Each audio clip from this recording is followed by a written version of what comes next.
आगे दूसरे दिन सिद्धेश्वरानंद जी ने अनंतराय जी से कहा, हम कल गिरनार की गोद में जा रहे हैं, जिसकी तुम्हारी तीव्र इच्छा है। विश्वंभर की ओर से तुम्हें साथ लेकर स्वरूपानंद वाले स्थान पर आने का संदेश है, और अभी हमें नागानंद जी से मिलने शमशान जाना है। फिर वे शमशान पहुँचे और स्वाभाविक रूप से वहाँ चिताएं जल रही थी, और फिर मौन होकर चलते हुए नागानंद जी के आसन पर आ पहुँचे। अंदर देखा तो अग्नि प्रज्वलित थी। उससे लग रहा था कि अभी अभी कोई विधि पूर्ण की गई है। वेदी के एक और मिट्टी के बर्तन में उबले हुए उड़द के दाने रखे थे। एक अन्य पात्र में चंदन पड़े था। सिंदूर लगे आयताकार पत्थर के आगे कुछ फल रखे हुए थे। स्थान से मधुर सी सुगंध आ रही थी। वातावरण बहुत सात्विक लग रहा था। अनंतराय जी कहते हैं, मैं बस ये सब देखकर सोच ही रहा था, तभी मेरी नज़र दरवाजे के बाहर एक भयंकर आकृति वाली स्त्री पर पड़ी। उसके बाल बिखरे हुए थे, खुले थे। उसकी लाल और बड़ी बड़ी आंखों में भयंकर क्रोध दिख रहा था, और बार बार पैर पछाड़ रही थी, मानो किसी को मारने के लिए हाथ उठाकर आगे पीछे दौड़ रही थी और चीखने की इच्छा करती। बड़े बड़े दांत। मैं स्तब्ध होकर उस स्त्री को देख रहा था, और तभी नागानंद जी के शब्द कानों में पड़े, ये चुड़ैल है। मैंने सुना था कि ये एक भयंकर प्रेतात्मा होती है, जो स्त्री रूप में होती है, जो विशेषकर स्त्रियों को परेशान करती है। नागानंद जी ने कहा, सब कर्मों का खेल है। ये चुड़ैल के रूप में पहचाने जाने वाली प्रेतात्मा स्त्री के भयंकर रूप का निरीक्षण करता हुआ सोच रहा था। तभी बोले, हाँ, भयंकर अतृप्त प्रेतात्मा स्त्री जो मनुष्य के जीवन काल में स्वयं जलती भूनती जी रही हो, ईर्ष्या वैर की आग में दूसरों को परेशान किया हो बहुत, ऐसी स्त्री भयंकर ईर्ष्यालु, क्रोधी, निर्दयी, झगड़ालू। और कभी कभी तो जब ऐसी स्त्री के संतान न हो तो वह छोटे बच्चों को छुपकर गरम सलाखों से दाग देती है। जब बालक पीड़ा में रोता है तो उसे मज़ा आता है। झगड़ालू और आक्रामक क्रूर स्त्री अतृप्ति की आग में जलती हुई कभी कभी आत्महत्या करके मृत्यु के बाद ऐसी भयंकर प्रेत योनि में जाती है। अधिकांश पिछड़े, अशिक्षित और निर्धन क्षेत्र में ऐसी स्त्रियां दिखाई देती हैं। ये स्त्री डांग जिला के किसी पिछड़े क्षेत्र से भटकती भटकती यहाँ आ गई। मैंने अपनी तंत्र विद्या के बल से इसे थोड़ा शांत करके रखा है। तांत्रिक विधि द्वारा इसे मुक्त करने का मैं प्रयास करूँगा। बस इसके लिए ही ये सारी विधि की है। फिर ये शांत होकर कुछ दिन भटकेगी, और उसके बाद फिर से वही पुनर्जन्म का रास्ता। वास्तव में ऐसे चक्र में से प्रत्येक मनुष्य को अपने अच्छे बुरे कर्मों के अनुसार गुजरना पड़ता है। इसका उपाय है ना, तृष्णा का त्याग, मोहमाया से मुक्त होकर ईश्वर की शरण। भक्ति इस संसार में एकमात्र सार वस्तु है, ऐसा निश्चय यदि मनुष्य हृदय में दृढ़ संकल्प करके ईश्वर को प्राप्त करने के लिए साधन करे तो दिव्य सुख तो क्या, परम हंस पद को प्राप्त करके चैतन्य में मिलकर इस संसार चक्र से मुक्त हो सकते हैं। और फिर थोड़ी देर रुककर बोले, परंतु ऐसे साधक को रुचि अरुचि, अच्छा बुरा आदि भेद ज्ञान निकाल देने के लिए भिन्न भिन्न अनुष्ठान भी करने होते हैं। तांत्रिक विद्या भी साधक के लिए उपयोगी हो सकती है। प्रकृति में अनेक शक्तियाँ भरी हुई हैं, और ये शक्तियाँ प्रकृति में अनेक रूप से अभिव्यक्त होती हैं। हर शक्ति का एक अच्छा और एक बुरा प्रयोग होता है। तांत्रिक विद्या की साधना द्वारा, विशिष्ट प्रकार के विधि विधान द्वारा प्रकृति की भिन्न भिन्न विशेष प्रकार की शक्तियों का ज्ञान प्राप्त करके उनको जन सेवा में उपयोग कर सकते हैं। किंतु इन सिद्धियों का अपने स्वार्थ के लिए दुरुपयोग भी किया जाता है, जिसका भयंकर परिणाम भी साधक को भोगना पड़ता है। भगवान श्री रामकृष्ण परमहंस ने दैवी भैरवी ब्राह्मणी से दीक्षा ग्रहण करके तांत्रिक सिद्धि प्राप्त की थी।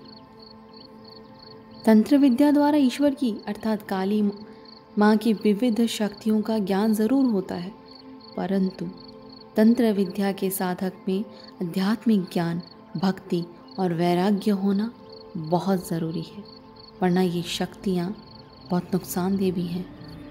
तभी ईश्वर का साक्षात्कार करके चैतन्य को उसके पूर्ण स्वरूप में पहचान कर चैतन्य प्राप्त कर जन्म मरण के बंधन से मुक्ति मिलती है। इतना कहकर वे बोले, कल या कुछ दिन बाद हम गिरनार में फिर से मिलेंगे। और ऐसा सुनकर सिद्धेश्वरानंद जी और अनंतराय जी शमशान से निकल दिए। चलते चलते अनंतराय जी ने पूछा कि क्या सिद्धेश्वरानंद जी को भी कभी प्रेतात्माओं का अनुभव हुआ है? तो वे हंसकर बोले, प्रेतात्माओं की सृष्टि हमारे आसपास ही है, परंतु सबको पता नहीं चलता। उच्च साधक या तांत्रिक को कभी प्रत्यक्ष देखने को मिलता है। जब तुम्हें मैंने अपनी कहानी बताई थी कि जब मैं सरयूदास जी की आज्ञा से भटक रहा था, अपनी धुन में मैं पैदल जा रहा था, रास्ता बहुत विकट था, सूखा क्षेत्र था, ऐसा जहाँ पानी भी पीने का खारा था। मैं कमंडल में पानी भरकर चल पड़ा। विकट रास्ते को पार करता हुआ मैं कहाँ जा रहा था उसका मुझे भी नहीं पता था। आगे चलते चलते जब मैं थक गया तो एक बावड़ी के पास में एक वट वृक्ष था। उसके नीचे मैं आराम करने के लिए बैठ गया और लगभग सूर्यास्त हो गया था। अंधकार फैल रहा था धीरे धीरे, और थोड़ी देर के लिए मैं वहाँ पे लेटकर सो गया। रात तेजी से बीत रही थी। शुक्ल पक्ष का चंद्रमा चमक रहा था। चारों ओर शांति थी। धीरे धीरे आंखें बंद होने लगी और मैं नींद में चला गया। तभी मेरी नाक दुर्गंध से भर गई। आश्चर्य से मैंने आंखें खोली तो चकित हो गया। सामने थोड़ी दूर एक अंतर पर एक स्त्री और एक पुरुष को विचित्र विभत्स अवस्था में खड़े देखा। मैंने देखा पुरुष का पेट फूला हुआ था और अंदर की आंतें स्पष्ट उभरी हुई। लगता था कि आंतें अभी बाहर निकल जाएंगी। चेहरा एकदम दयनीय, मुंह से रक्त टपक रहा। स्त्री की लाल चटक जीभ बाहर निकल गई थी। आंखें डरावनी, लाल पीली, बाल बिखरे हुए और शरीर से रक्त पित्त के समान खून टपक रहा, ऐसा लग रहा था।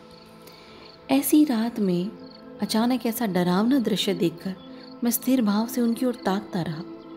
तभी पुरुष के होठ हिले और उसके मुंह से शब्द निकले, हमारे ऊपर दया करके वहाँ से दूर चले जाओ। उस वृक्ष पे हमारा निवास है। हम तुम्हारी उपस्थिति सहन नहीं कर सकते, इसलिए वहाँ से चले जाओ।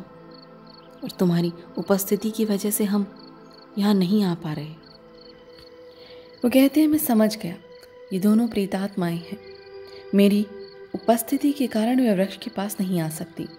मैंने देखा कि वे दोनों हाथ जोड़कर विनती कर रहे हैं। ऐसा लगा। मैं तुरंत उनकी प्रार्थना समझकर दूर बैठकर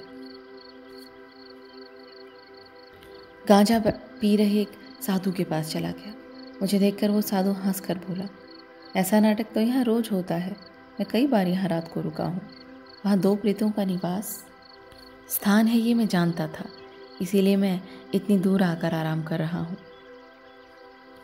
फिर सिद्धेश्वरानंद जी बोले, अपने पूर्वाश्रम में मैं ऐसी भूत प्रेत योनियों में विश्वास नहीं करता था, परंतु साधु बनने के बाद इस प्रकार प्रेत योनि प्राप्त मृत मनुष्यों को प्रत्यक्ष देखकर और नागानंद जी के संग से प्रेत योनि और उनको प्राप्त मनुष्यों की यातना के विषय में बहुत कुछ जान गया हूँ।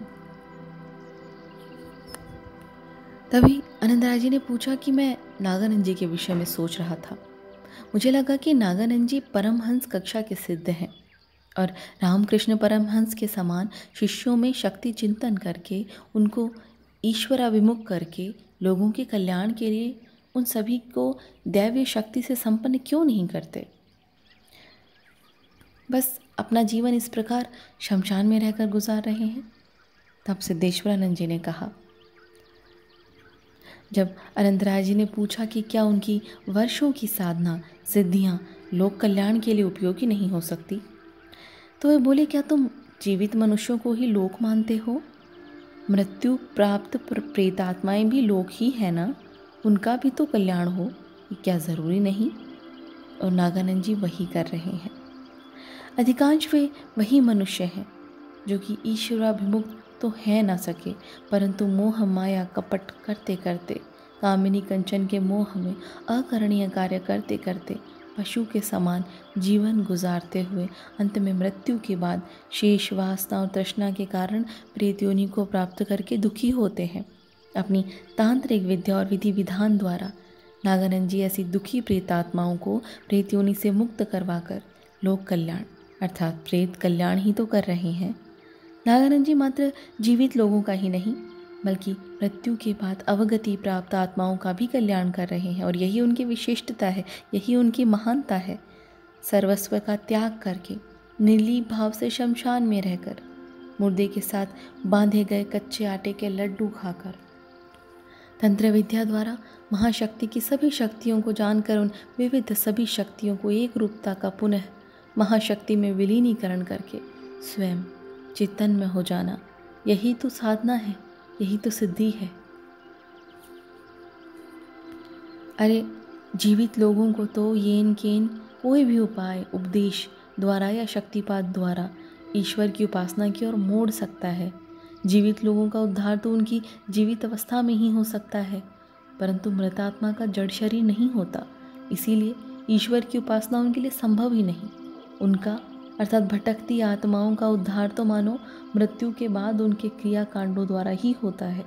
जो प्रेतात्मा मृत्यु के बाद कोई भी विधि या क्रियाकांड न होने के कारण अतृप्त अवस्था में भटक भटक कर दुखी होती है, उनकी प्रेत योनि से मुक्त करवाकर नागानंद जी अपनी योग विद्या अर्थात तांत्रिक विद्या से उनके कल्याण का कार्य करते हुए शमशान में जीवन व्यतीत कर रहे हैं।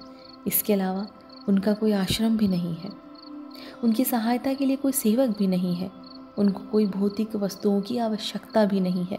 आश्रम के बगैर, निवास के बगैर, खुले आकाश के नीचे शमशान भूमि में रहकर निर्लेप भाव से आत्मा में ही रमन करते हुए नागानंद जी जीवन बिता रहे हैं। सिद्धेश्वरानंद जी के एक भक्त की पत्नी ने प्रश्न किया था, स्वामी जी, संसार में हम किस प्रकार रहें ताकि ईश्वर कृपा के अधिकारी हो सकें?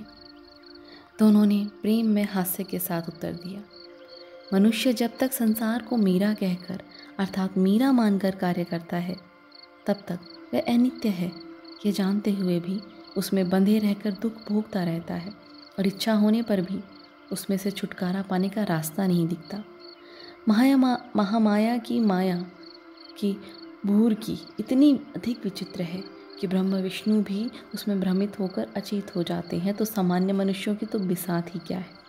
फिर भी साधक और योग्य जीवों के लिए माया में से छूटने के लिए ईश्वर की कृपा तो है ही, और इसीलिए इस संसार को ईश्वर के साथ ही जोड़कर प्रत्येक कार्य करना चाहिए। एक हाथ से उनके चरण कमल पकड़े हुए दूसरे हाथ से कार्य करते रहना, और सदा याद रखें कि संसार की समस्त वस्तुएं और व्यक्ति उनके अर्थात ईश्वर के हैं, मेरे नहीं। इसके अनुसार करने से माया, ममता आदि के कारण दुख नहीं भोगना पड़ेगा। जो भी कर्म कर रहा हूँ उसके लिए ईश्वर के लिए कर्म कर रहा हूँ, और ऐसी धारणा रखने से मन ईश्वर की दिशा में अग्रसर होने लगेगा। इस प्रकार ईश्वर का आश्रय लेकर संसार का व्यवहार करने से धीरे धीरे धारणा बंधेगी कि संसार की समस्त वस्तुएं और व्यक्ति उनका अर्थात ईश्वर का ही अंश है। और इसके बाद साधक माता पिता को ईश्वर जानकर उनकी सेवा करेगा, पुत्र पुत्री के अंदर बाल गोपाल और जगदम्बा का प्रकाश दिखेगा, और अन्य सभी को नारायण का अंश मानकर श्रद्धा भक्ति सहित उनके साथ अच्छा व्यवहार करेगा। इस प्रकार की भावना रखकर जो संसार में व्यवहार करते हैं वही आदर्श संसारी बन जाए तो उसके बाद संसारियों के मन से मृत्यु का भय निकल जाता है। तभी दूसरे भक्त ने प्रश्न किया, स्वामी जी, आपकी बात ठीक से समझ आ गई, परंतु आपने जो आदर्श संसारी के लिए कहा है उस आदर्श तक पहुंचने के लिए कोई उपाय तो होगा ना? कृपा करके कोई सरल रास्ता बताएं। सिद्धेश्वरानंद जी बोले, विवेक बुद्धि का आश्रय लेकर समस्त कार्य करना चाहिए, और बीच बीच में संसार के कोलाहल से दूर जाकर संयत चित्त से साधक भजन में लगे रहकर ईश्वर प्राप्ति करने को प्रयत्न करना चाहिए। तब मनुष्य साधक उपयुक्त कहे गए आदर्श को जीवन में उतार सकता है। इस संसार में रहकर सब कुछ करो, परंतु निर्लेप भाव से, और अंत में यह सब माया तो छोड़नी ही है। किसी भी प्रकार की माया या लगाव, चाहे निर्दोष भाव से हो, निस्वार्थ भाव से हो, परंतु माया तो माया है, और यही तो बंधन का कारण है। इसलिए सुख दुख आनंद विषाद उत्पन्न करने वाले भावों को मन में उठने ही नहीं देना चाहिए। ईश्वर के लिए सर्वस्व त्याग किए बगैर उनके पुण्य दर्शन कभी भी प्राप्त नहीं हो सकते। प्रत्येक पथ के शिखर पर मनस्वी होकर, ईश्वर के प्रति पूर्ण विश्वास रखकर, संपूर्ण रूप से फल कामना रहित होकर संसार के कर्तव्यों को करते जाना ही ईश्वर की ओर जाने का मार्ग है। दूसरे दिन दोनों गिरनार के लिए निकल पड़े। अनंतराय जी सोच रहे थे शायद ये गिरनार की अंतिम यात्रा हो, क्योंकि यह जीवन का उत्तर काल है और इसीलिए गिरनार परिसर में अब अधिक रुककर भ्रमण कर सकूं ऐसी शारीरिक अवस्था नहीं। प्रकृति के इस नियम को तोड़ने में मैं समर्थ नहीं। उत्तरावस्था की आयु में हर पल जीवन संगिनी का सहयोग और सेवा मेरे लिए अब अनिवार्य हो गया है। मानसिक रूप से भी कमज़ोर हो गया हूँ, परंतु आध्यात्मिक दृष्टि से अग्रसर होकर मैं विचार कर रहा था कि क्या यह देहाध्यास नहीं? तभी इस प्रकार माया की पकड़ में आना पड़ेगा। नहीं, ये माया नहीं। अंतर की गहराई से मानो मुझे कोई कह रहा था, नहीं, यह माया नहीं, यह तो माया रहित, वासना रहित प्रेम है। पुरुष और प्रकृति का स्वाभाविक मिलन है। पुरुष कभी भी प्रकृति के वश में नहीं है, प्रकृति पुरुष की छाया है। मैं सोच रहा था इसीलिए संसार के स्त्री पुरुष ऐसे निर्वाज्य प्रेम से एक दूसरे से घुल मिल जाएं तो उसे माया तो नहीं कह सकते। मोह रहित, वासना रहित, निर्मल प्रेम को माया कैसे कह सकते हैं? आगे चलते हुए जब सिद्धेश्वरानंद जी ने कहा कि बस यही अपना अंतिम मिलाप है, ये सुनकर अनंतराय जी थोड़ा घबरा गए। फिर सिद्धेश्वरानंद जी ने कहा, तुम्हारी जैसे सिद्ध कक्षा में पहुंचे एक साधक के लिए ये अनुचित विचारधारा है। जब तुम जानते हो कि कोई भी मोह साधक के लिए पतन का कारण और बंधन करता है, उसे किसी भी प्रकार का सांसारिक या भौतिक मोह ईश्वराभिमुख नहीं होने देता, चाहे वह क्षणिक ही क्यों ना हो, परंतु उसका प्रभाव लंबे समय तक रहता है। हम सबके संबंध हम जीवित हैं तब तक ही हैं। मृत्यु के बाद इन सब संबंधों के विषय में हम कुछ नहीं कह सकते। कुछ भी शाश्वत नहीं, सब कुछ क्षणिक है, नाशवान है। हमारे संबंध भी तो, फिर ये मोह कैसा? कभी भी हमें अपने स्वजनों से अलग होना ही है। इस शाश्वत सत्य को स्वीकार उच्च कोटि के साधक को करना जरूरी है। अनंतराय जी बोले, ये मोह मेरी निर्बलता है या निर्मल प्रेम, इसका विश्लेषण मैं नहीं कर सका।